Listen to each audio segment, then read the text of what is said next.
লেফুঙ্গার বানিয়াপাড়ায় বুধবার সন্ধ্যা রাতে একটি বসত ঘরে অগ্নিকাণ্ড ঘটে। তখন বাড়ির মালিক শচীন্দ্র দেববর্মা পরিবারের সঙ্গে আত্মীয়ের বাড়িতে ছিলেন।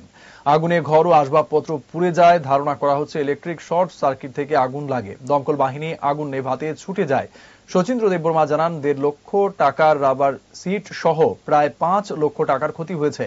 বৃহস্পতিবার লেফুঙ্গা বিএসসি চেয়ারম্যান রণবীর দেববর্মা ও বিডিও নরেন্দ্র দেববর্মা ঘটনাস্থল পরিদর্শন করে ক্ষতিগ্রস্ত পরিবারকে আর্থিক সাহায্য প্রদান করেন।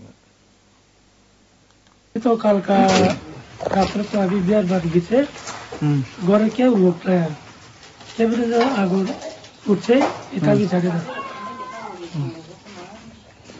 বাড়িতে কেউ ছিল? নাই, বাড়িতে কেউ ছিল না।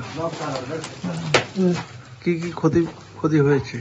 ক্ষতি হয়েছে মানে লাভার 1.5 লাখ টাকার মতো গেছে, আর বোম্বা সোনার রূপা গেছে। যে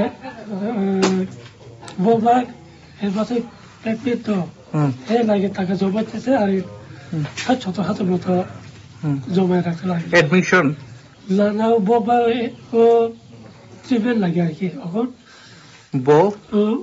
হাফজেকা আর হাফজেকা আমরা বোমা লাগা আমি টাকা জমায় রাখছিল আর কি।